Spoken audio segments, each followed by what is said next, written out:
அருட்பெரும் ஜோதி அருட்பெரும் ஜோதி தனி பெரும் கருணை அருட்பெரும் ஜோதி. எல்லா செயல் கூடும் என் ஆணை அம்பலத்தே, எல்லாம் வல்லான் தாளே ஏத்து.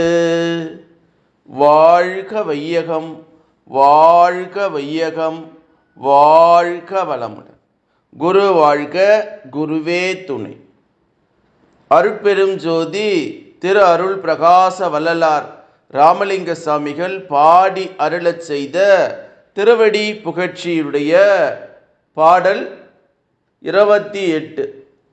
பரிபாக வேதனம் வரோதய ஆனந்த பத பாலனம் பரமயோகம் என்று வள்ளல் பெருமான் அவர்கள் பாடக்கூடிய திருவடி புகழ்ச்சியினுடைய 28வது பாடலினுடைய உரை விளக்கம். இவ்வடிக்கு பொருள் விளக்கம் பின்னே இருந்து முன்னோக்கி காண வேண்டி உள்ளது. அதாவது பரமயோகம் முதலில் பொருளாக்கப்படுவது பொருந்தும். யோகம் என்றால் இணைதல், ஒன்றுதல் எனப்படும். இங்கே பரம யோகம் கடவுளும் நாமும் ஒன்றாமல் ஒன்றியுள்ள உண்மையை குறிக்க வந்துள்ளது. கடவுள் ஆன்மா உண்மையை உணர்த்துவது இது.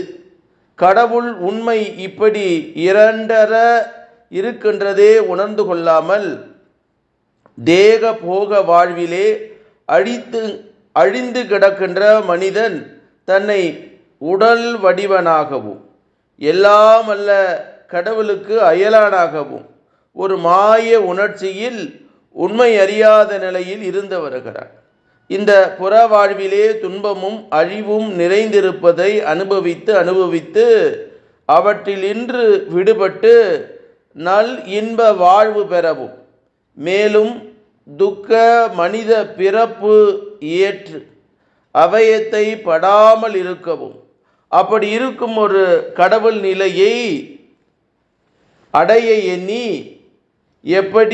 எப்படியோ பலவாகி பதியினை சார்ந்து கொள்ளும் யோக பொருள் முயற்சிகளை கொண்டு முயன்று பார்த்தார்.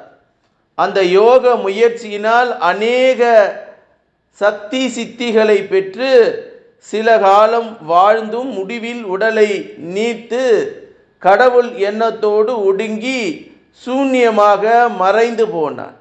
இம்மாதிரி யோக முடிவு உண்மைக்கு மாறுபாடாக இருக்கின்றது என்று நாம் உணர்கிறோம். கடவுளும் நாமும் அனாதி காலமாக இரண்டு படாத ஒன்றியுள்ள இயல்பாக இருந்து வரும் உண்மை நிலைதான் இயற்கையான ஒன்றாக இருக்கின்றதா. ஒன்று என்றால் ஒன்றி கூடி ஏகமாய் இணைத்து உள்ளதை உணர்த்த வந்ததா. இந்த கூடி இயல்பாக இருக்கும் நிலையை பரம யோக நிலையாக இங்கே பகரப்பட்டு உள்ளதா. இப்படியாக ஒன்றாமல் ஒன்றி நிற்கும் கடவுள் நிலையை அனுபவபூர்வமாக வெளிப்பட்டு விளங்க செய்ய வேண்டியதுதான் இயல் உண்மையே.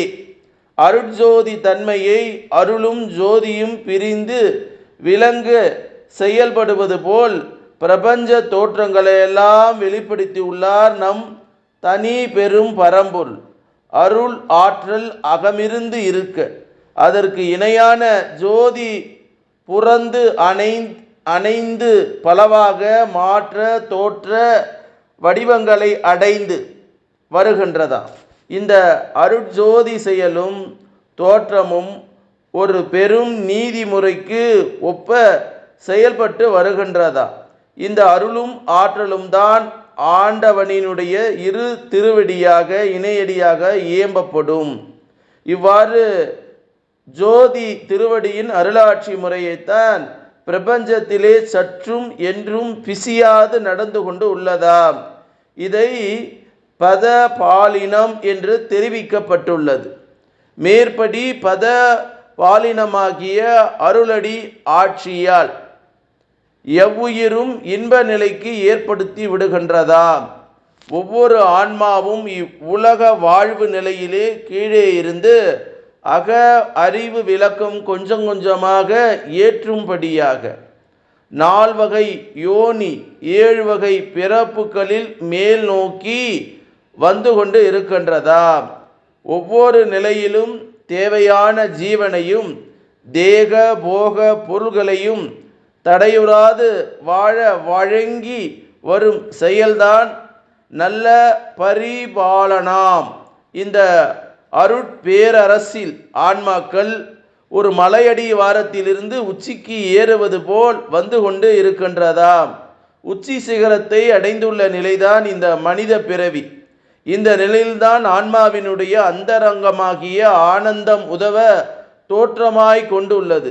இது தருணம்தான். அழிவில்லாத ஆனந்தம் வரமாக அளிக்கப்பட்டு உள்ளதாம். இதனை இங்கு வரோதய ஆனந்த பத பாலினம் எனப்படுகிறது. ஆனந்த நடனபதியினுடைய தோற்றம் இப்போது நம் முன்னே உதயமானது போல் விளங்குகின்றது. நமக்கு பேரின்ப பேரு வழங்கத்தான் இப்படி இம்மேல்நிலையிலே காட்சியளித்து கொண்டுள்ளார் நம் பதி. எப்போதும் அந்த வாழ்வு பேரு நமக்கு கிடைக்கும் என்றால் பரிபாக காலத்தில் என்று தெரிவிக்கப்படுகின்றது. இதுவே பரிபாக வேதனம் எனப்படுகிறது. பரிபாகம் என்றால் பக்குவம் என்று சொல்வார். எப்போதும் எந்த வடிவில் அந்த பரிபாகம் உண்டாகிறதோ அப்போதே ஆனந்த வாழ்வு கிடைக்க பெற்றுவிடும். பரிபாக வேதனம் என்றால் பக்குவத்தில் வேதித்தல். அருள் சூட்டால் அகமிருந்து ஊனுடம்பை உருக்கி சுத்த அருட்பெரும் ஜோதி பொன்னுடம்பாக ஆக்குதலாம். பரிசு வேதியியல் சொம்பு பொன்னாக மாற்றுப்படுவது போல சித்தி மார்க்க பேரு நம் அருட்பெரும் ஜோதியே உடல் உள் நின்று வேதியாய் இருந்து பரிபாக முற்று காலையில் பிற புற உடலையும் ஜோதியுள் சுத்த பொன் உருவாய் விளங்க செய்து விடுவாம். இது வள்ளலாருடைய அனுபவம். பரம யோக நிலையிலே எப்போதும் இருக்கும் அருட்பெரும் ஜோதி வேதியன் நம் பரிபாகத்தை நம்மையும் வேதித்து தன்மயமாய் நித்தியானந்த வாழ்வாய் வாழ்விக்க உள்ளார். புற ரசாயன வேதியியல் துறை போகி இன்றைய அறிவிலார் அக அருட்ஜோதியினுடைய வேதியியலை அறிந்து ஏற்று கற்றதனால் பயனடைய வேண்டும் என்று இந்த அற்புதமான திருவடி புகழ்ச்சி 28வது பாடலுக்கு சாமி சரவணானந்தா அவர்கள் சொல்லக்கூடிய ஒரு செய்தி. இந்த பாடல் பாருங்கள். வரி பரிபாக வேதனம் வரோதய ஆனந்த பத பாலினம் பரமயோகம். அப்படியே அந்த ஒவ்வொன்று பரமயோகத்திலிருந்து அப்படியே பாத பாலினம் வரோதய ஆனந்தம் பரிபாக வேதனம் என்று தலைக்கீழாக வருது. அதை தான் வள்ளல் பெருமான் சொல்கிறார். இதனுடைய பொருளை நமக்கு சாமி சரவணானந்தா அவர்கள் அந்த பரமயோகம், ஒவ்வொரு மனிதனுக்கு கிடைக்கக்கூடிய ஒரு பேரு பரமயோகம். அந்த பரமயோகத்தை நாம் அடைந்தே தீர வேண்டும். அப்போதான் மானிட தேகம் எடுத்த நோக்கம் நிறைவேறும். அந்த மானிட தேகம் எடுத்ததற்கான நோக்கம் நிறைவேறலைன்னா அந்த பரம யோகத்தை நாம் கடைபிடிக்கவில்லை, தெரிந்து கொள்ளவில்லை, தெரிந்து கொள்ள ஆசைப்படுவதும் இல்லை. இன்னைக்கு என்ன பண்ணுறான் மனிதன்? சதா புலன் இன்பத்திலே உயர்ந்து கொண்டு இருக்கிறார். அப்போ அந்த பத பாலினம், அந்த உண்மையான ஏக இறைவனை அறிந்து கொள்வதற்கு முயற்சி செய்ய வேண்டும். எப்படி கீழே இருந்து ஒரு மலையை அடைந்து உச்சிக்கு போகிற மாதிரி சாதனங்கள் செய்ய வேண்டும். யோக சாதனங்கள் செய்து ஒவ்வொரு நிலையிலே கடந்து நாம் மேல்நிலைக்கு போகணும். அதுக்கு தான் மூச்சை கவனி பேச்சை குறை என்று சொல்கிறாங்க. நமக்குள்ளாகவே கதாகதம் செய்தால்தான் அந்த பிரபஞ்ச ரகசியத்தை நமக்கு தெரிஞ்சு கொள்ள முடியும். நம்ம சாமிகள் சுந்தர சாமிகள் தன் தந்தையார் திருக்குளத்திலே குளிக்க செல்கிறார். சம்பந்தா நீ இங்கே நில்லு என்று சொல்றார். அப்போ தந்தையார் குளத்தில் போய் முழுகி முழுகி இருக்கிறார். அந்த பாவம் சம்பந்தன் குழந்தை இல்லையாவா, அப்பாவை காணாம தவிக்குது, ஐயோ ஐயோ ஐயோ ஐயோன்னு. அப்போ அந்த குழந்தை தவிக்குது, அப்பா அப்பா அப்பா அப்பான்னு அழைக்குது. அழைத்த போது ஏக இறைவனே வந்தான், தாயும் அதாவது பார்வதியும் பரமசிவனும் வந்தான். இந்த பிரபஞ்சம், இந்த கதையை நீங்கள் கற்பனை மனித கதையாக எடுத்துக்கொள்ளக்கூடாது.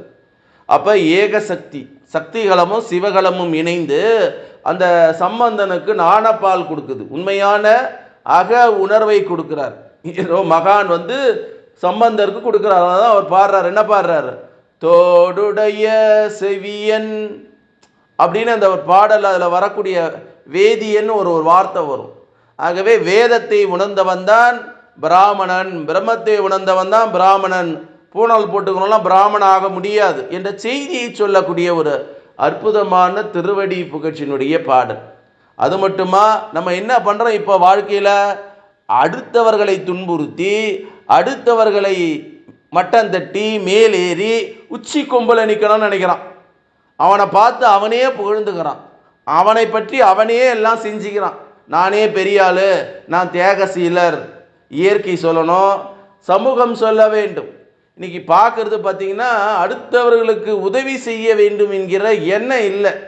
சாப்பாடு, புனிதமான சாப்பாடு, அந்த சாப்பாடை இன்னைக்கு கடையெல்லாம் வச்சிருக்கிறாங்க, கடை வச்சிருக்கிறாங்க, உணவுப் பொருள் தயாரிக்கிறாங்க. மீந்துடுச்சுன்னா அதை போய் காவால கொட்டுறான், கழிவு நீரில் கொட்டுறான். அவன் செய்திருக்கக்கூடிய அசைவ உணவாக இருக்கலாம், சைவ உணவாக இருக்கலாம். அடுத்தவர்கள் கொடுத்து பசியாற்றி வைக்கக்கூடிய தகுதி இல்லாதவனாக இன்றைய காலகட்டத்தில் மனிதன் இருக்கிறான். தண்ணி கிடைக்கல, தண்ணி எல்லாம் வீதி எல்லாம் விடுகிறான். அதற்கு 6 குழாய் கிணறு போர் போட்டு தண்ணியை உரிக்கணும், எனக்கு மட்டுமே தண்ணி கிடைக்கணும், மற்ற யாருக்கும் தண்ணி கிடைக்கக்கூடாது என்று சொல்லுகிறான். அந்த தண்ணியை விரயம் செய்கிறான். என்ன ஒரு அற்புதமான மானிட பிறவி பாருங்க. அடுத்தவர்கள்ட்டே எதிர்பார்த்து எதிர்பார்த்து எதிர்பார்த்து ஏமாந்த இனமாக இருக்குது. அடுத்தவர்களை மட்டம் தட்டி தான் மட்டுமே முன்னுக்கு வரணும், அடுத்தவர்களுக்கு உதவி செய்ய வேண்டும், ஜீவகாரண்யம் செய்ய வேண்டிய எண்ணங்கள் இல்லாத சமூகத்திலே நாம் வாழ்ந்து கொண்டிருக்கிறோம். வள்ளல் பெருமான் அது உங்களுக்கு நல்லதல்ல, அதை தான் இந்த பாடலில் சொல்றார். பரமயோகம்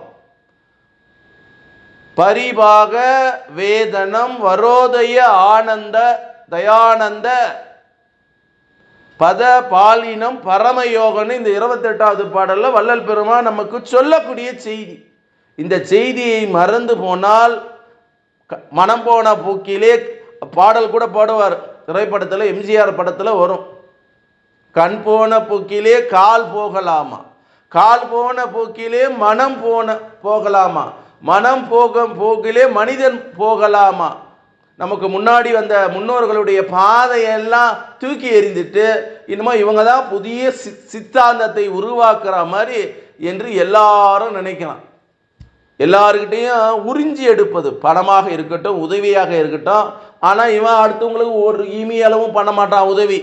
பிரபஞ்சம் பண்ணணும், இயற்கை பண்ணணும், எல்லாம் இவனுக்கு உதவி பண்ணணும். ஆனால் அந்த இயற்கையை பாதுகாக்கக்கூடிய நிலையில் அவன் இருப்பது இல்லை. அதனால தான் அப்போ என்ன வருது, சமீபத்தில் ரஷ்யாவில், ஜப்பானில், அமெரிக்காவில் ஆழி பேரலை வருது, நிலநடுக்கம் ஏற்படுது, எர்த்குவாக் நிலநடுக்கம் ஏற்படுது. இப்படியெல்லாம் ஏற்பட காரணம் என்ன, மனித மனங்கள் திண்மையாக இல்லை, நல்ல எண்ணங்களை கொண்டவர்களாக இல்லை. அவர்கள் நல்ல எண்ணம் கொண்டவர்களாக இல்லாமல் போனால் அவர்கள் குடும்பமும் அவர்கள் வாழ்க்கையும் நாசமாய் போகும். பிரகாசமாய் எரியும் தீபம், ஆனால் அது அணைய போகிறது என்று அவர்களுக்கு தெரியாது. ஜோதியாக எரிகிற தீபம் உனக்கு உயிர் ஒளியும் உள்ளொளியும் கொடுக்கும் என்பதைத்தான் இந்த அற்புதமான 28வது பாடல் நமக்கு சொல்லுகிற செய்தி என்று சொல்லி, அருட்பெரும் ஜோதி அருட்பெரும் ஜோதி தனி பெரும் கருணை அருட்பெரும் ஜோதி எல்லாம் செயல் கூடும் என் ஆணை அம்பலத்தே எல்லாம் வல்லான் தாளே ஏத்து. இன்று வருமோ நாளைக்கு வருமோ அல்லது மற்ற என்று வருமோ அறியேன் என் கோவே, துன்று மலை விம்மாயற்று வெளிக்குள் வெளிக்கடந்து சும்மாயிருக்கும் சுகம் என்று பாடி அருளச் செய்த திரு அருள் பிரகாச வள்ளலார் ராமலிங்க சுவாமிகளின் திருவடியை வணங்கி தொட்டு வணங்கி எல்லா உயிர்களும் இன்புற்று வாழ்க, வள்ளல் மலரடி வாழ்க வாழ்க, கொல்லா நெறி குவலயமெல்லாம் ஓங்குக என்று பாடி அருளச் செய்த திரு அருள் பிரகாச வள்ளலார் ராமலிங்க சாமிகளின் திருவடியை தொட்டு வணங்கி, இந்த பூமியிலே வாழக்கூடிய சித்தர்கள், ஞானிகள், மகான்கள், யோகிகள், ஜீவமுக்தனுடைய திருவடியை தொட்டு வணங்கி இறைநிலையோடு என் எண்ணத்தை கலக்கவிட்டு உங்கள் அனைவரையும் மனதார நெஞ்சார வாழ்க வளமுடன், வாழ்க வளமுடன், வாழ்க வளமுடன் என்று வாழ்த்துகிறேன். அருட்பெரும் ஜோதி, அருட்பெரும் ஜோதி, தனி பெரும் கருணை, அருட்பெரும் ஜோதி என்று மகா மந்திரத்தை வான்காந்த களத்திலே கலக்கவிட்டு வாழ்த்துகிறேன். நன்றி, வணக்கம், வாழ்க வளமுடன்.